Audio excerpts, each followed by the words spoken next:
Então hoje eu vou falar do Deus da conveniência, né? O que Deus espera de nós quando Ele faz algo na nossa vida, né? As pessoas costumam se lembrar muito bem de Deus quando a vida delas estão nas mãos de outras pessoas. Por exemplo, você está numa van e o cara está acelerando aquilo de uma forma que quem está no volante é o cara, você não pode nem, às vezes, nem falar nada, né? Eu particularmente falaria, né? Que eu tenho zelo pela minha vida, mas tem gente que se cala e às vezes acaba causando um acidente. E naquele momento as pessoas chamam a Deus. Naquele momento as pessoas, muitas pedem a proteção de Deus, aquelas que pelo menos têm algum temor. O temor a Deus, o temor, que eu digo assim, o medo de morrer sem Deus, o medo de você estar num lugar que não deveria estar, né? Porque aquilo não professa a sua fé. Esse medo, esse respeito, isso mostra que você ainda tem algum temor a Deus. Tem gente que nunca teve isso. Tem gente que já teve e perdeu, e tem gente que ainda tem esse temor a Deus. Isso mostra que você ainda está preocupado, né? Isso é bom, você está preocupado da forma que você vive, se essa forma agrada a Deus. O cara que está lá no bar, em busca de aventura, de mulheres, não está preocupado com a mulher dele em casa, não está preocupado com os filhos, está preocupado em satisfazer os seus desejos, esse cara não tem nada da vida dele voltado para Deus. Nem o respeito, nem o temor. Ele não tem medo de morrer. E quem é que dá essa coragem, né? A natureza adâmica, quem é que dá essa coragem do cara? Ele não tem medo do seu destino, né? Mas quando você conhece a Deus, quando Deus se revela para você, você passa a ter medo das suas ações, se as suas ações elas de fato estão dentro da vontade de Deus, né? As pessoas costumam ter Deus como conveniência. Senhor, me ajuda a entrar naquela empresa, me ajuda a tirar minha habilitação. Senhor, me dá paz ali para me dirigir, para dar tudo certo. Me dá paz para me poder fazer isso ou aquilo. E quando elas conseguem, elas se esquecem de Deus. Elas se esquecem das coisas que Deus fez no passado pela vida dela, né? E o que Deus pede a você? Deus não está pedindo conexão. Deus não está pedindo oração. Orar, não precisa Deus pedir isso aí. É do seu querer. Você precisa querer estar com Deus. Você precisa querer fazer Deus participante da sua vida. Você precisa querer depender de Deus, querer forças. Isso parte do ser humano. Deus quer para nós que nós sejamos como Jesus Cristo. Como Jesus Cristo tratou os discípulos como amigos. Como amigos. Em todo o tempo. Ele sabia dos atributos de todos eles, mas tratou-os com respeito, como amigos. Ele sabia dos defeitos de todos eles. Jesus era o mais justo, sabia de todos eles, de quem ia lhe trair, e nem por isso Jesus deixou de ser amor, deixou de ser compassivo, entendeu? Deixou de lhes ajudar, deixou de se preocupar, né? Nunca Jesus deixou de se preocupar de como eles estariam, ainda mais quando Pedro lhe trai, né? Como que Pedro estaria depois dessa traição? Tudo, Jesus sempre foi um amigo, né? E isso é o que nós devemos ser com os outros, né? Num mundo desse em que as pessoas te vendem por um calote que te dão, algo que te pede emprestado não te devolve, a sua amizade parece que não tem valor nenhum para essas pessoas, né? São pessoas que são importantes que saiam da nossa vida. Tem muita gente da nossa vida que são importantes que elas se vão. É muito melhor que elas se vá do que elas permanecerem e a gente precisar ficar tendo aquela falsidade, né, no dia a dia. Então que fique só os que realmente importam, né? Porque a amizade tem que ter, tem que ter duas... Tem que ter um desejo entre as duas partes, para que ela continue, né? Eu acho que tem que haver consideração das duas partes. Então, andar com Jesus, os discípulos andaram com Jesus, e Jesus conhecia todos os erros deles, e aqueles que queriam ir estavam totalmente convidados a se retirarem. Em todo momento, eles eram livres, não era uma amizade que lhes prendia. Ele sempre disse que aquele que quer vir após mim, negue-se a si mesmo, pegue sua cruz e me siga. Aquele que quer vir. Ele não disse que você tinha que ir. Ele disse que aquele que quisesse ir tinha que ter uma certa dificuldade. E nós, todo mundo, temos certas dificuldades para ir até Cristo. E ele não pode ser uma conveniência, ele tem que ser a parte da sua vida. E às vezes se torna uma conveniência, em que você só busca o momento com Deus quando você precisa, quando você está em dificuldade. Não que você não tenha que buscar, mas você precisa parar e raciocinar que não pode ser só isso. Não pode ser só uma atitude assim. Porque, olha o quão difícil é para você conseguir que as pessoas entendam o Evangelho. Conseguir que as pessoas larguem a vida errada, né? Isso, as pessoas falam assim, pô, mas isso não é problema seu, não é responsabilidade sua. Sim, cada um tem suas responsabilidades na vida. Mas nós tentamos ajudá-las, né? Nós tentamos ajudá-las assim como fomos ajudados, né? Fomos ajudados e muitas vezes o Evangelho te alcançou quando você já tinha uma certa idade. Então, muitas coisas que você fez na vida, até que colocou a sua vida em risco, poderiam não ter sido feitas se você nascesse num lar cristão, num lar que você recebesse uma educação sobre o cristianismo de uma forma legal, entendeu? Então, muita gente recebeu o Evangelho muito tarde por conta dessas coisas todas, né? Hoje em dia as pessoas acham que nem é direito nosso de pregar o Evangelho para outra pessoa. Às vezes você prega o Evangelho para uma pessoa, você não sabe a religião dela. Aí já vem tribulação por conta daquela religião que a pessoa acha. Ninguém é obrigado a nada. Nós só oferecemos a palavra, né? Ninguém é obrigado a ir para a igreja, né? Assim como qualquer religião pode te convidar, se elas quiserem.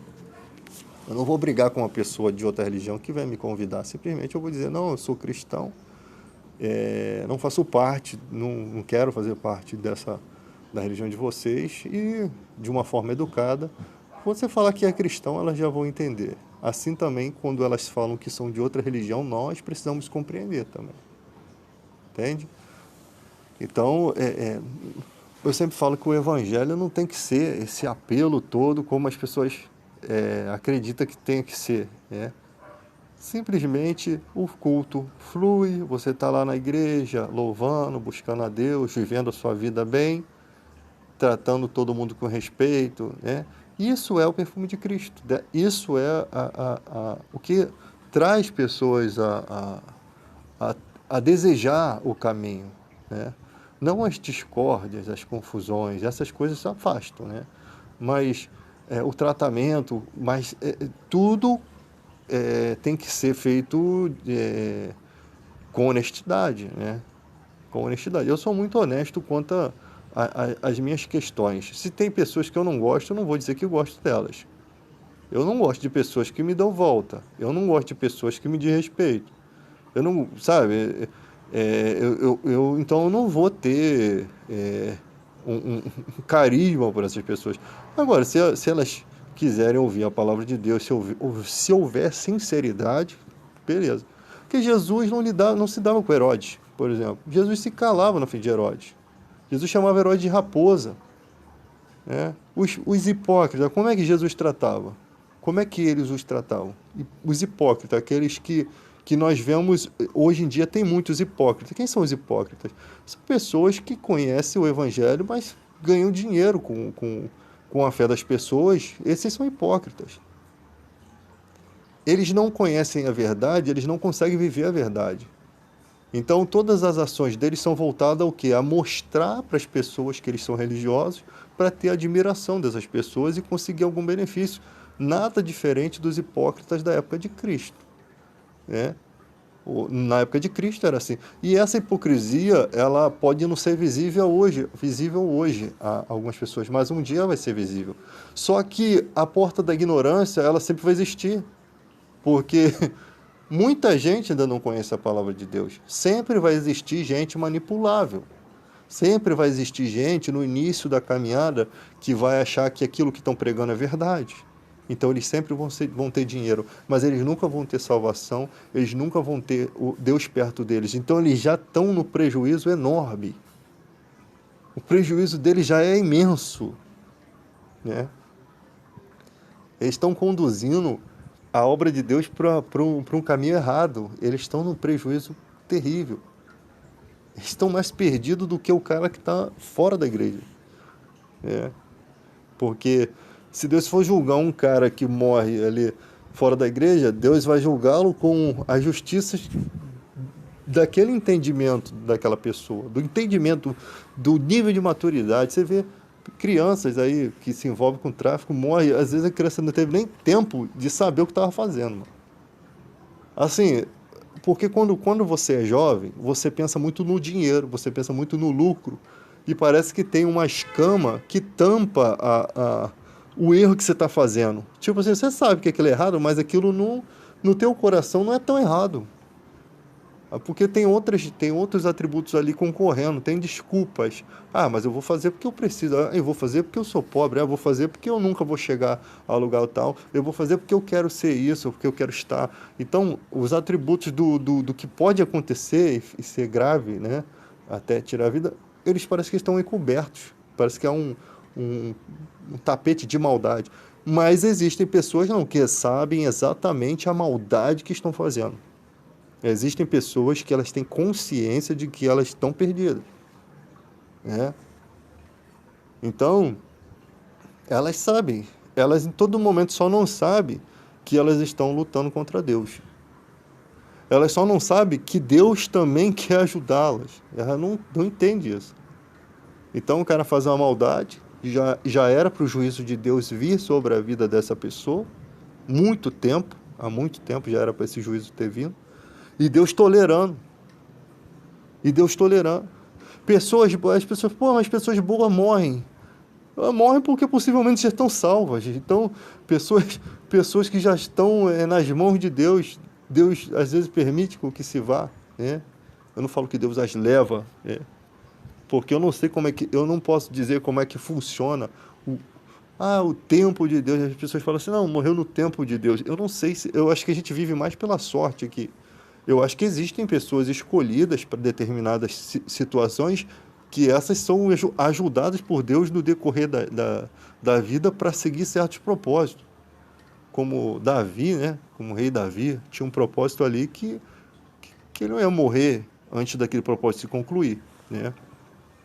Tu vê que o arrependimento de Davi é provocado pelo próprio Deus. Quando ele adultera com Batseba, quando ele manda Urias para morrer, quem vai lá confrontar Davi? O profeta que ungiu ele para causar vergonha, para fazer com que ele visse o erro. Isso significa que as pessoas têm mais vergonha de seus pecados serem mostrados para gente que você conhece no âmbito humano, né? Pessoas que te admiram, do que ter vergonha diante de Deus. Então, até na psicologia, Deus sabe como tratar, né? Então, Deus traz Davi de volta. E é assim com a gente também. Então, é assim que funciona as coisas de Deus. Na questão de morte, na questão de partida, isso daí eu não faço a mínima ideia de como seja. Eu só acho que tem gente que dá muita sorte pro azar. Eu não vou dar, eu não vou dar sorte pro azar, né? Se tá chovendo, trovejando, eu não vou ficar num lugar descampado, eu não vou ficar debaixo de uma árvore. Porque eu não vou procurar a morte, eu vou ter sabedoria. E tem gente que na ignorância morre. A pessoa vai ali, se abriga, como tem um vídeo aí na internet, o pessoal se abrigou debaixo de uma árvore. Nem sei se morreram, mas parece que sim. E o raio cai exatamente onde tinha que cair. Ele cai exatamente no lugar onde os raios costumam cair. Só que as pessoas não sabiam. Então o desconhecimento faz você, às vezes, morrer. O desespero, a imprudência, né? O desconhecimento. Tinha tudo para você sobreviver, mas porque você não conhecia que tinha uma porta ali que você poderia abrir e sair, você morre. O desconhecimento, o desespero. Dava para sobreviver, não ia chegar o fogo aqui, mas a pessoa já pulou. com medo de morrer queimado, que ela não ia morrer porque o fogo não ia chegar ali, ela seria resgatada antes, ela pula antes. Então, eu não posso dizer como é que funciona essas questões, né? Então, Deus não pode ser uma conveniência somente, né? Essa aproximação. Então, tudo o que Deus impulsiona na nossa vida para que a gente possa trazer também essa influência para a vida de outras pessoas, na nossa família, né? No ensinamento dos nossos filhos, na nossa conduta diária e também ajudar outros que estão em um processo, né? Em um processo de transformação. Esse é o objetivo, né? Contra essas coisas não existe lei. Contra o amor não existe lei. Contra coisas boas sem interesse pessoal, sem desejo de se auto-engrandecer. Contra essas coisas não existe lei.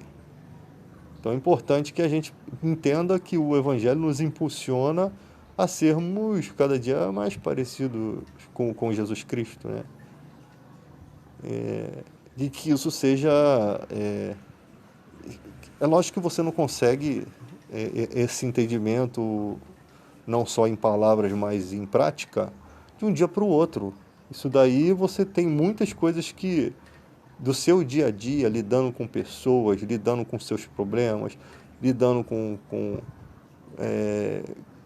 questões espirituais, com questões de oração, né? E você vai descobrindo, você vai se redescobrindo, Deus vai te moldando para você chegar a um conhecimento de si mesmo, né? Um conhecimento de como você deve ser a sua conduta diante de Deus, tá?